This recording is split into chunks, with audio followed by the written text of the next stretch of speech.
Bismillahirrahmanirrahim. Assalamualaikum warahmatullahi wabarakatuh. Salam sejahtera bagi kita semua. Salam Om Swastiastu, Namo Buddhaya, salam kebajikan kita semua. Saya Ramadan Aditya Tama, NPM 2222023, Fakultas Keguruan dan Ilmu Pendidikan, Program Studi Teknologi Pendidikan.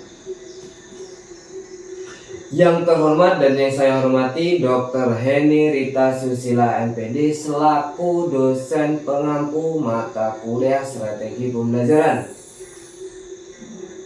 Di sini saya ingin menyampaikan tugas, yakni penjelasan tentang model pendekatan strategi, teknik, dan taktik. Lalu yang kedua adalah strategi pembelajaran berbasis proyek dan langkahnya. Dan yang ketiga adalah strategi pembelajaran kooperatif. Langsung saja yang pertama, pengertian pendekatan strategi, metode, teknik, taktik, dan model pembelajaran. Dalam proses pembelajaran dikenal beberapa istilah yang memiliki kemiripan makna, sehingga sesekali seringkali orang merasa bingung untuk membedakannya. Istilah-istilah tersebut adalah, yang pertama adalah pendekatan pembelajaran, yang kedua strategi pembelajaran, yang ketiga metode pembelajaran, yang keempat adalah teknik pembelajaran, yang kelima adalah taktik pembelajaran, dan yang keenam adalah model pembelajaran.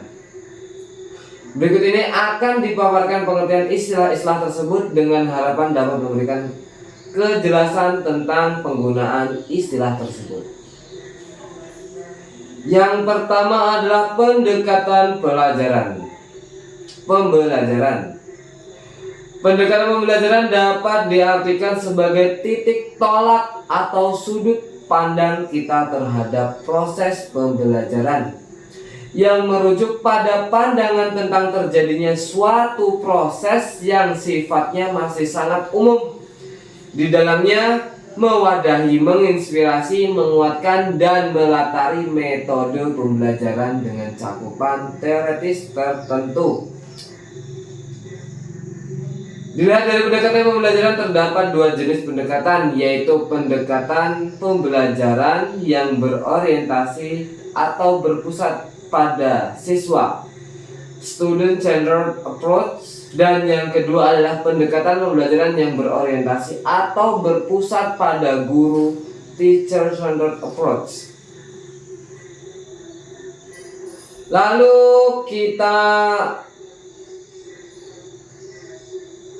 langkah selanjutnya adalah strategi pembelajaran. Bukan langkah, tetapi ini masih penjelasan tentang strategi pembelajaran. Dari pendekatan pembelajaran yang telah ditetapkan selanjutnya diturunkan ke dalam strategi pembelajaran. Newman dan Logan A. bin Samsudin Makmun 2003 mengemukakan 4 unsur strategi dari setiap usaha, yaitu mengidentifikasi dan menetapkan spesifikasi dan kualifikasi hasil, output, dan sasaran atau target yang harus dicapai dengan mempertimbangkan aspirasi dan selera masyarakat yang memerlukannya.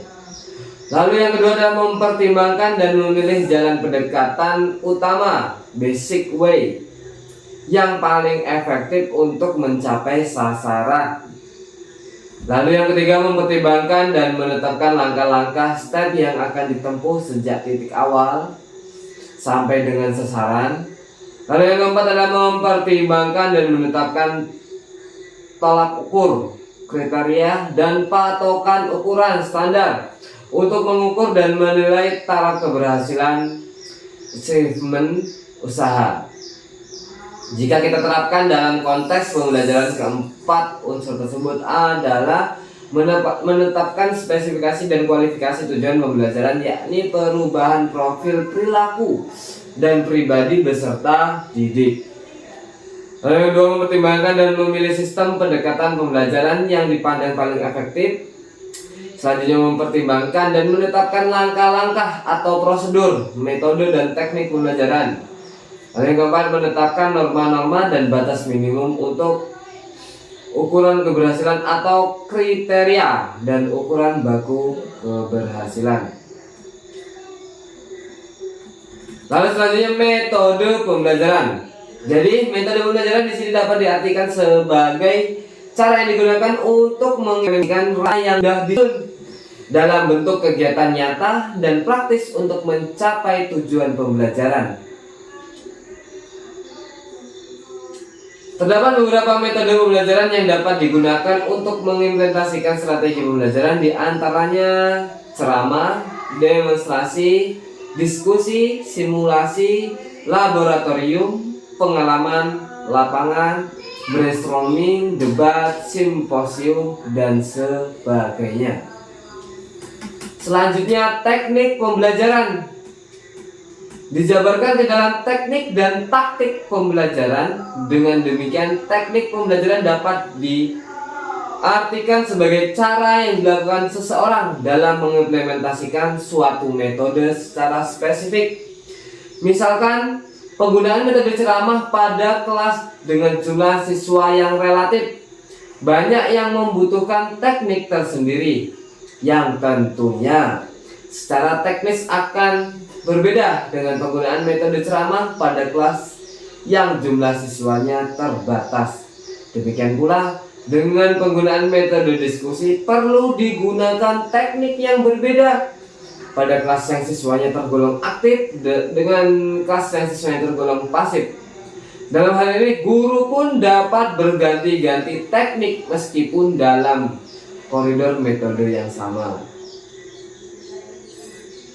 Lalu, taktik pembelajaran merupakan gaya seseorang dalam melaksanakan metode atau teknik pembelajaran tertentu yang sifatnya individual.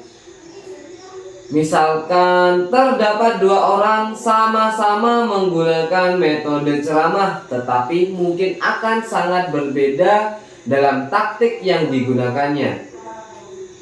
Dalam penyajiannya, yang satu cenderung banyak diselingi dengan humor karena memang dia memiliki sense of humor yang tinggi, sementara yang satunya lagi kurang memiliki sense of humor, tetapi lebih banyak menggunakan alat bantu elektronik karena dia memang sangat menguasai bidang itu. Lalu, model pembelajaran. Apabila antara pendekatan, strategi, metode, teknik, dan bahkan taktik pembelajaran sudah terangkai menjadi satu kesatuan yang utuh, maka terbentuklah apa yang disebut dengan model pembelajaran. Jadi model pembelajaran pada dasarnya merupakan bentuk pembelajaran yang tergambar dari awal sampai akhir yang disajikan secara khas oleh guru. Dengan kata lain, model pembelajaran merupakan bungkus atau bingkai dari penerapan suatu pendekatan, metode, dan teknik pembelajaran. Lalu selanjutnya kita langsung masuk ke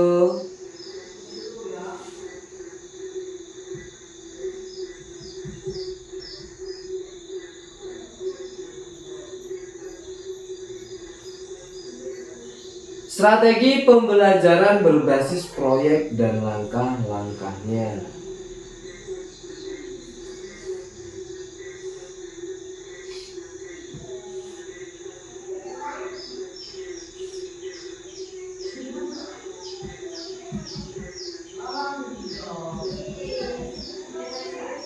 Pengertian pembelajaran berbasis proyek dan langkah-langkahnya. Langsung saja. Pengertian model pembelajaran berbasis proyek, Project Based Learning atau PBL, dan langkah-langkah pembelajaran berbasis proyek. Berikut ini salah satu materi pelatihan implementasi kurikulum 2013 yang harus dikuasai oleh guru yang akan mengimplementasikan kurikulum 2013. Dijadikannya sebagai salah satu model pembelajaran yang diharapkan dapat diimplementasikan dalam kurikulum 2013 karena model pembelajaran berbasis proyek betul-betul menuntut keaktifan siswa, dapat memberikan pengalaman langsung serta menuntut pembelajaran yang tidak terbatas hanya sebagai pengetahuan belaka.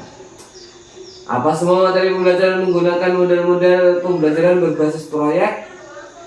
Tentunya model-model pembelajaran berbasis proyek tentunya tidak. Guru harus dapat memilih sesuai karakteristik materi model pembelajaran tersebut dan karakteristik materi yang akan diajarkan untuk memahami karakteristik model pembelajaran berbasis proyek atau disebut Project Based Learning or PBL.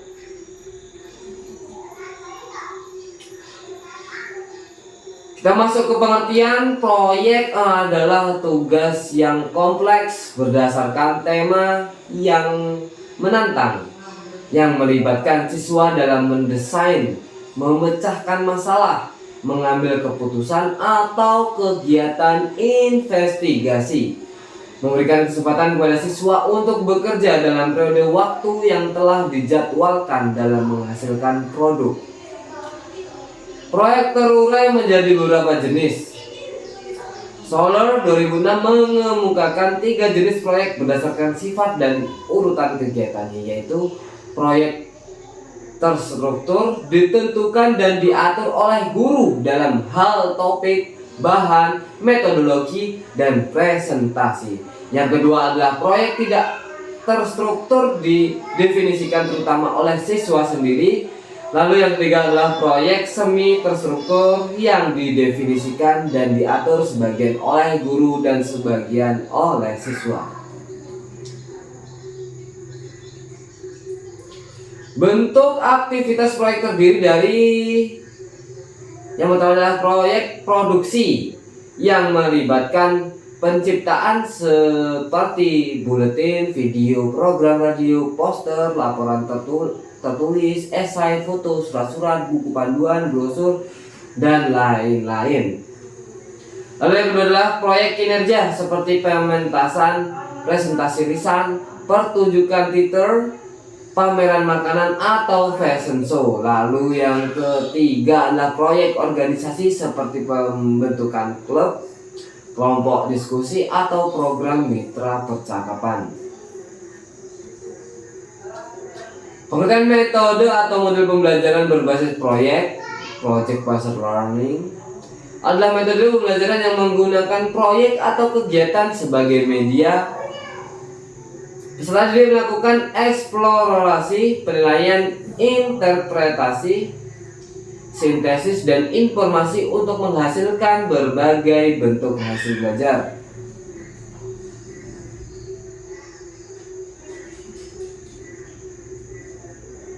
Nah, pembelajaran berbasis proyek memiliki karakteristik sebagai berikut.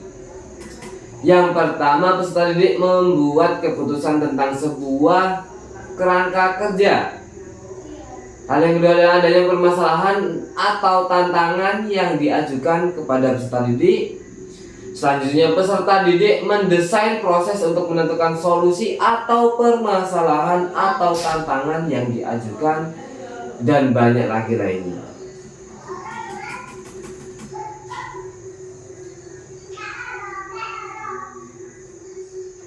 Kelebihan dan kekurangan model pembelajaran berbasis proyek, Project Based Learning. Kelebihan atau keuntungan model pembelajaran berbasis proyek yang pertama, meningkatkan motivasi belajar peserta didik untuk belajar, mendorong kemampuan mereka untuk melakukan pekerjaan penting dan mereka perlu untuk dihargai. Lalu yang kedua, kelebihannya adalah meningkatkan kemampuan pemecahan masalah. Kelebihan yang ketiga adalah membuat peserta didik menjadi lebih aktif dan berhasil memecahkan problem-problem yang kompleks. Dan banyak lagi kelebihan atau keuntungannya. Selain ada kelebihannya, juga ada kelemahan model pembelajaran berbasis proyek. Yang pertama adalah kelemahan memerlukan banyak waktu untuk menyelesaikan masalah. Yang kedua, membutuhkan biaya yang cukup banyak. Yang ketiga, banyak instruktur yang merasa nyaman dengan kelas tradisional, di mana instruktur memegang peran utama di kelas. Sebenarnya banyaknya peralatan yang harus disediakan, dan ada lagi beberapa yang lain. Ya, itulah penjelasan dari strategi pembelajaran berbasis proyek dan langkah-langkahnya. Nah, langsung kita ke langkah-langkah strategi pembelajaran berbasis proyek.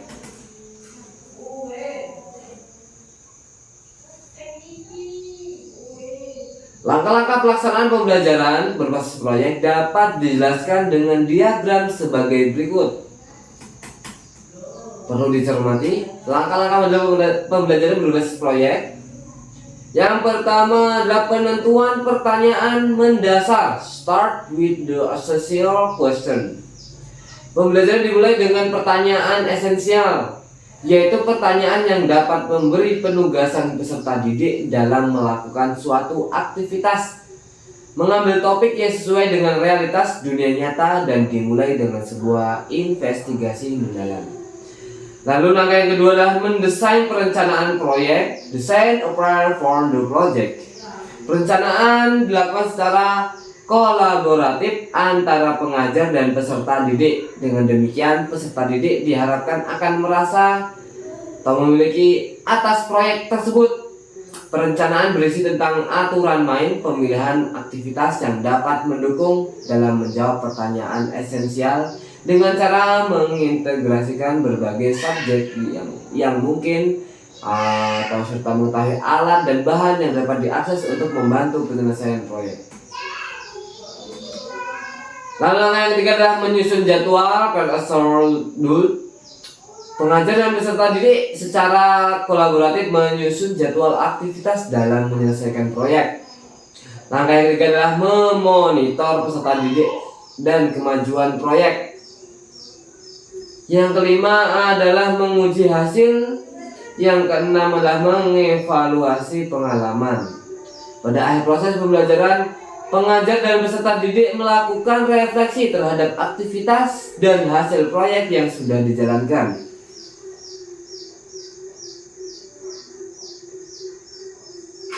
Itulah pengertian dari strategi pembelajaran berbasis proyek. Lalu selanjutnya kita akan membahas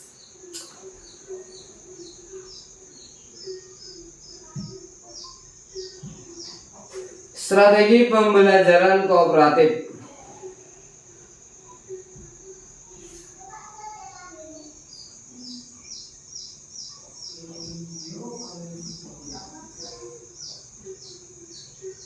Pelajaran Student Team Achievement Division merupakan salah satu tipe pembelajaran kooperatif yang menekankan interaksi di antara siswa untuk saling memotivasi dan saling membantu dalam menguasai materi dan mencapai prestasi secara maksimal.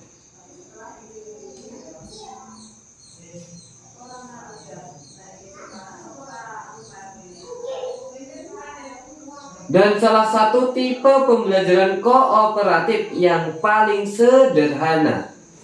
Siswa ditempatkan dalam tim belajar beranggotakan 4 orang yang merupakan campuran menurut tingkat kinerjanya, jenis kelamin, dan suku.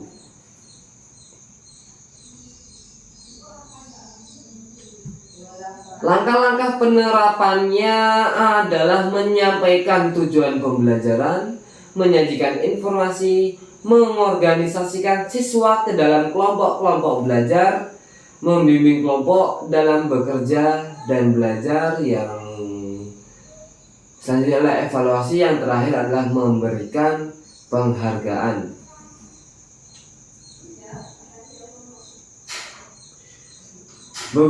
Beberapa orang juga memilih model pembelajaran ini. Alasannya adalah penggunaan metode kooperatif tipe START karena metode tersebut dapat menciptakan pembelajaran yang aktif, inovatif, kreatif, dan menyenangkan bagi siswa. Hal ini akan membuat kegiatan pembelajaran di kelas tidak membosankan bagi siswa.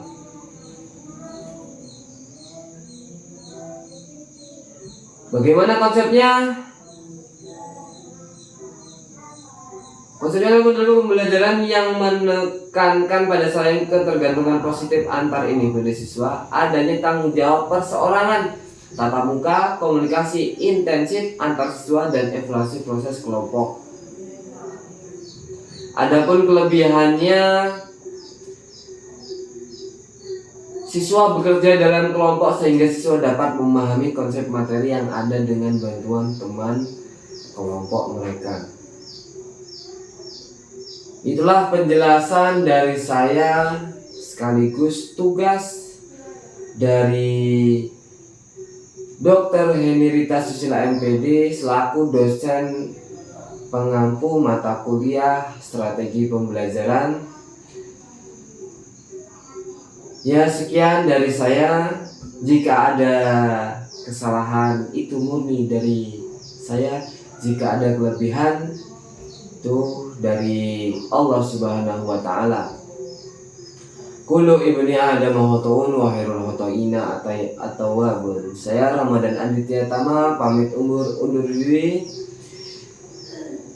Saya akhiri bila taufik wal hidayah. Wassalamualaikum warahmatullahi wabarakatuh. Jangan lupa subscribe, share, komen, dan jangan lupa tekan tombol loncengnya. Sekian, terima kasih.